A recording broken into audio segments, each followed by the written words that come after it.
Bonsoir mesdames et messieurs, bienvenue au PIA 17h qui commence maintenant. La maladie des pigeons continue de se propager. Personne ne trouve d'où elle a commencé. Rob Ford a kidnappé un enfant et menace de lui tirer une balle dans la tête pour retrouver ses pleins pouvoirs de mère et pour que le crack devienne légal. Des rats dans la maison blanche. Des vrais. Mais où est Charlie?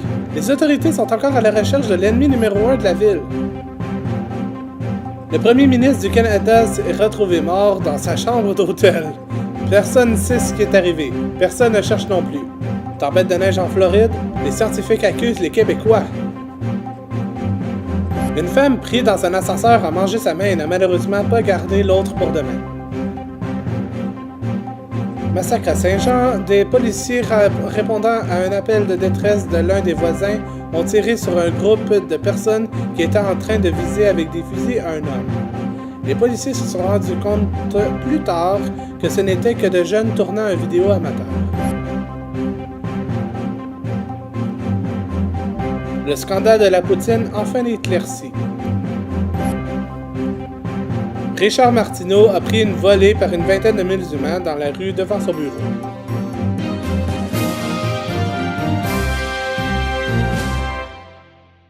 Bonsoir mesdames et messieurs, ici c'est Stéphane Beaulieu, bienvenue au PIA 17h. Et maintenant voici vos nouvelles. La maladie des pigeons continue à se propager. Personne ne trouve d'où elle a commencé. Les chercheurs ont maintenant émis plusieurs hypothèses, mais les résultats préliminaires pointent vers un complot de la part des Français. Pauvre anglais. Rob Ford a kidnappé un enfant et menace de lui tirer une balle dans la tête pour retrouver ses pleins pouvoirs de mère et pour que le crack devienne légal. Un reportage de Jean-Marc Barrette-Poulain. Rob Ford, là, c'est le meilleur maire de tous les temps, là. C'est un gangster. Il couche avec des prostituées, là. Il fume du crack. Il se tient avec des gangs de rue, là. Moi, si ça continue de même, là, je pense que je vais déménager à Toronto, là. Puis je vais être l'ami de Rob Ford, là.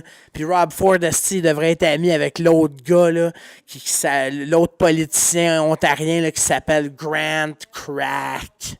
Asti Grant Crack puis Rob Ford, ils devraient être des amis, asti. Rob Ford est un malade. Des rats dans la Maison Blanche. Des vrais.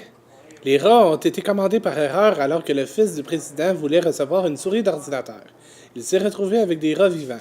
Les habits du président sont maintenant fromage sucé pour sa conférence de presse. Panique générale lors de la dernière réunion. Ah bon, on va engager des chats, Star.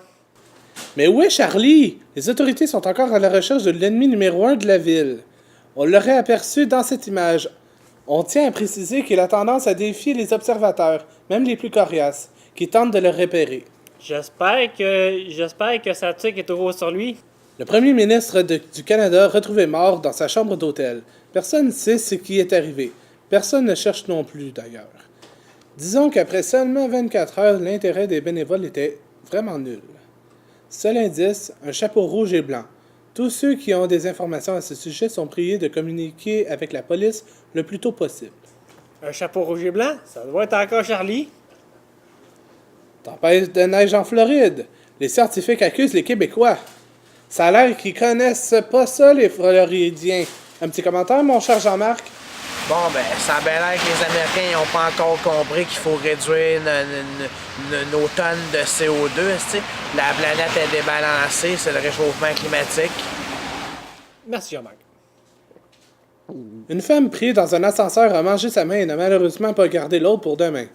Elle est retrouvée morte après 2 jours car elle était incapable de peser sur le bouton de sortie. Massacre à Saint-Jean. Des policiers, répondant à un appel de détresse de l'un des voisins, ont tiré sur un groupe de personnes qui étaient en train de viser avec des fusils un homme. Les policiers se sont rendus compte plus tard que ce n'était que de jeunes tournant une vidéo amateur. Jean-Marc est sur place pour nous donner ses impressions. Bon, des imbéciles ont appelé la police parce qu'une gang de jeunes est en train de tourner un film amateur avec des revolvers jouets. C'est qu'ils sont caves. Appeler la police parce que pour des revolvers jouets, c'est que ça n'a pas d'allure. Il y a une épidémie d'insectes en France. Je sais pas s'ils regrettent de s'être débarrassés de leurs pigeons en ce moment. Oh! Et une bonne nouvelle, le scandale de la poutine est enfin éclairci. Je vais manger ça plus tard. Enfin, c'est Drummondville qui gagne. Richard Martineau a pris une volée par une vingtaine de musulmans dans la rue devant son bureau. Bon, enfin quelqu'un a décidé de faire quelque chose. Ça doit être un coup des Anglais.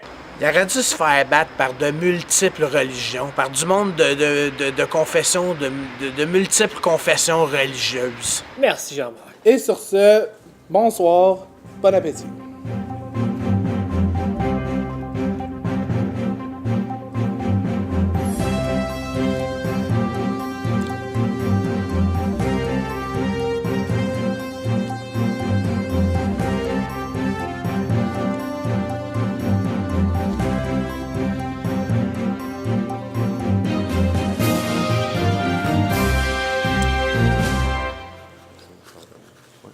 Ce soir, au cinéma de fin de soirée, un programme double. D'abord, le Pickaxe Killer de Marc-Olivier Roy, un drame d'horreur avec en toile de fond un tremblement de terre.